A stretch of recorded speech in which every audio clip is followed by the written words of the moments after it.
अस्सलामुअलैकुम वरहमतुल्लाह। चंद दिनों पहले मैंने एक वीडियो रिकॉर्ड करवाई थी इस्लामाबाद टेंपल के हवाले से, जो वहाँ पर तमीर कर रहे थे हिंदू।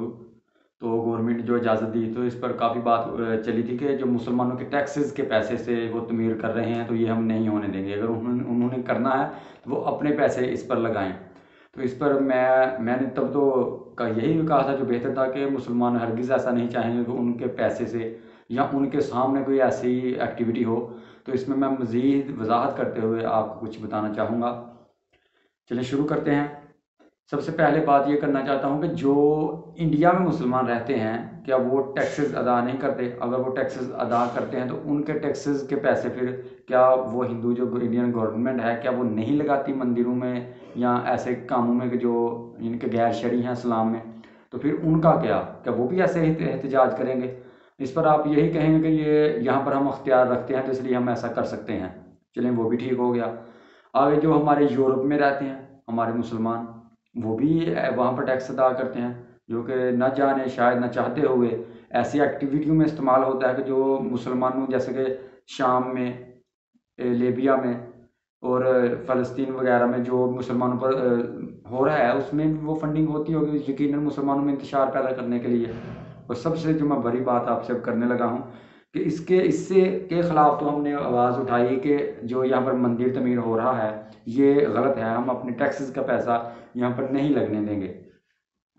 और अब मैं जो आपसे कहने लगा हूँ वो बात नहायत ही संजीदा है कि इस पर तो हम खड़े हो गए, लेकिन जो हमारी गवर्नमेंट IMF से कर्जा लेती है और उस पर जो सूद अदा करती है, तो क्या इस पर कोई धरना नहीं देगा या कोई एहतजाज नहीं करेगा कि ये भी गलत है? यानी कि सूद लेने वाले के लिए कुरान मजीद में तो वाज़ेह अहकाम है कि वो अल्लाह और उसके रसूल के साथ जंग का ऐलान है कि जो भी सूद लेता है। और इसमें है कि जो जो लिखने वाले और लिखाने वाले, लेने वाले, यानी कि सब पर लानत की गई है। और इसके खिलाफ कभी कोई क्यों नहीं निकला? और बैंकों में जो ये सूदी कारोबार है, यानी कि जो पैसे बैंकों में रखते हैं, यानी कि 5-10 साल के लिए, उसके बाद इतने मिलेंगे, वो सूद नहीं, वो नज़र नहीं आता।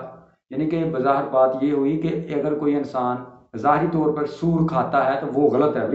भाई सूर नहीं खाएंगे हम, क्योंकि वो हराम है। पिग जो है उसका गोश्त हराम है इस्लाम में, हम नहीं खाएंगे। लेकिन रिश्वत भी इसी तरह हराम है, सूद खाना भी इसी तरह हराम है, लेकिन वो खाएंगे।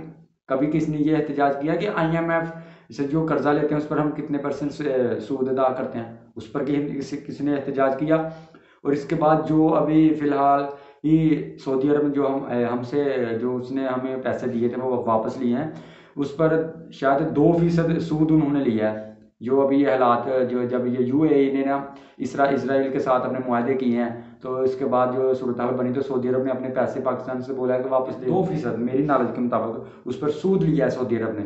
तो क्या इस पर कोई एक बात नहीं करेगा? यानी कि अगर हिंदू एक अक़लियत यहाँ पर रहती है बकौल कायद आज़म कि उन्होंने, यानी कि आज़ाद है हर कोई यहाँ रहने के लिए, मंदिर पर तो हम एहतजाज कर सकते हैं कि गवर्नमेंट ये क्यों कर रही है, लेकिन ये सोचें कि ये जो इतना बड़ा सूदी कारोबार, सूदी निज़ाम चल रहा है, क्या इस ये आप काबिल कबूल करेंगे? बेसिकली यही मैंने आपसे कहना था कि ये भी सोचें। जिस तरह आपने मंदिर के वक्त ये कहा था कि ये एक इस्लामी रियासत है, जैसे कि वज़ीर आज़म कहते हैं कि रियासत मदीना, तो यहाँ पर हम ये नहीं होने देंगे। इसी तरह रियासत मदीना में सूद के ख़िलाफ़ भी तो कुछ होना चाहिए। सूद हो, वो रिश्वत हो, ख्वाह वो कोई भी ऐसा अमल हो जो गैर शरई हो, तो इस पर भी बात होनी चाहिए। इससे पहले मैंने एक PUBG पर भी वीडियो रिकॉर्ड करवाई थी, तो उसके हवाले से मैं आपको बता दूं कि उस वक्त मैंने कहा था कि अगर इसमें कोई भी गैर शरई यानी कि अमल पाया जाता है तो ये इस्लाम में हराम है। अपडेट आई है अभी रिसेंटली, उसके हवाले से जब मैंने वो देखी तो पता चला कि ये बिल्कुल शैतानी गेम है, क्योंकि उसमें देवताओं के आगे झुकना है, उनको सलाम करनी है और उनकी पूजा करनी है, फिर इससे आपको एनर्जी हासिल होगी। खुदारा मुसलमानों ऐसी गेमों से बचो, ये तुम्हारे लिए फितना है, अपने ईमान की हिफाजत करो। और कुरान पाक में सूरत लुकमान आयत नंबर 6 में अल्लाह ताला फरमाता है, कुछ लोग ऐसे हैं जो खेल की चीज़ों को खरीदते हैं और इन लोगों का ठिकाना आखिर जहन्नम होगा। और ऐसी चीज़ों से बचो, अपने ईमान की हिफाजत करो, खेलो तमाशा ना बनाओ अपने ईमान का और अपने दीन का, और ऐसे फितनों से महफूज रहो। और ऐसी गेम्स, इसके साथ कुछ ऐसी गेम्स थी जैसे कि कॉल ऑफ ड्यूटी, जिसमें दीन इस्लाम की काफ़ी तौहीन की गई, तलीमात की और कुरानी आयात की भी की गई, और resident evil, Prince of Persia, ऐसी गेमों से बचें। और ये मेंटली तौर पर भी इंसान को मजरूह कर देती हैं, दिमागी तौर पर भी, फिज़िकली तौर पर भी। इंसान का आई कॉन्टैक्ट भी इससे ख़राब होता है आप इसके साइड इफेक्ट अच्छे से जानते हैं, नहीं जानते तो आपको मालूम होगा। जो इस गेम को खेलता है, इसका रेगुलर यूज़र है, उसको खुद अपने जिस्मानी तौर पर इसके बैड इफेक्ट महसूस होते होंगे। और सबसे बड़ा जो बैड इफेक्ट है वो ये है कि आप अपने ईमान की हिफाजत करें। आप बीइंग ए मुस्लिम, तो मैंने ये कि उसका सीज़न 14 से लेकर 15 तक खुद खेली। मैंने कोई ऐसा नहीं देखा कि बुतों के आगे झुकना हो या सजदा वगैरह करना हो, तो मैं नहीं समझता कि वो कोई ऐसी उसमें हरकत थी। तो अगर किसी, मैंने उस वक्त भी कहा था, अगर किसी गेम में भी कोई ऐसी हरकत पाई जाएगी गैर शरी या बुतों के आगे झुकना, तो फिर वो तो वाज़ेह हराम होगी, यानी कि हमारे मज़हब के इस्लाम के मुताबिक, दीन इस्लाम के मुताबिक। तो मैंने नहीं देखा कोई ऐसा अमल उसमें पाया जाता हो। तो यही था। और अगर आपने वो पबजी पर भी वीडियो मेरी नहीं देखी तो वो भी आप देख लें कि मैंने उस वक्त भी ये कहा था।